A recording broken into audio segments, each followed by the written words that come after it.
is ABC 12 News First at 4. Every year, animal shelters take in more than 6.5 million dogs and cats, and just over 4 million find a forever home every year. According to the American Society for the Prevention of Cruelty to Animals, puppies have a 60% adoption rate, while older dog breeds have a rate as low as 25%. Many older dogs are left in shelters, never being adopted. We welcome Tiffany Burke. She is a vet tech and director of education with the Bay Animal Hospital to First at 4 Focus today as we discuss the importance of adopting older pets. Thank you, Tiffany, for joining us. I have an older pet. He's a Yorkie, just turned 15 yesterday. Oh, happy 15th, Brownie. Yeah. So, and they are a joy. As they get older, they change. They're different, but they are definitely a joy. Do you have a lot of older pets at the shelter right now? You know, that's a great question to kick off First at 4. You know, I just got off the phone with our shelter director. Currently, we don't have a lot of senior pets in our shelter. They've all been. That's a good thing. It's a good thing. Yeah. So I want to say that's a great thing. Right now, our average age of drop off of pets is around the age of 2. Between 2 and 8 is our median currently, but that waxes and wanes as the years and months go. There are months where we have a very dense senior population compared to the younger population, but the most common age of drop-off is 2. We suspect it's because these animals are getting into their crazier stages, maybe being too much to handle in the homes, and maybe families weren't prepared for this stage. Connecting on the senior point, though, there are senior pets that are dropped off in large quantities at times where maybe they've been diagnosed with conditions that they can't be managed anymore, or they're becoming too much of a burden for the family, and it's so sad. We had a senior pet, a golden retriever, and they are the most lovable pets in a home, are the senior pets. Yeah, they aren't running around so much. They're really chilling. They're in the chill stage. The very chill stage, yes, most definitely. And they're the most, you know, friendly pets sometimes to bring in their home. And if you're looking at adopting a senior pet, some of these pets can come with different issues, health concerns or behaviors, and you just want to maybe ask your shelter, you know, any of your thoughts or questions, and look at your family as a whole. What type of lifestyle do you live before you adopt a senior pet? And now, what would you say from your experience is the biggest reason why people kind of shy away from adopting older pets? What's the reluctance there?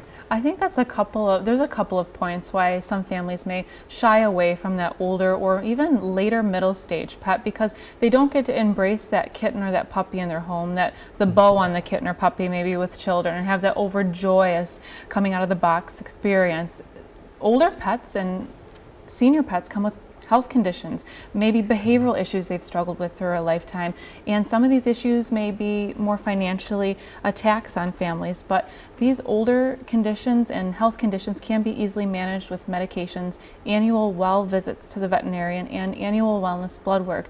And I think a lot of times these pets may be leaving their homes also because people are moving, or that maybe their owners have passed. And would you say an older pet adapts more easily, you know, to a home, a new home, than a puppy or a 2-year-old? Like you say, you're getting a lot of 2-year-olds.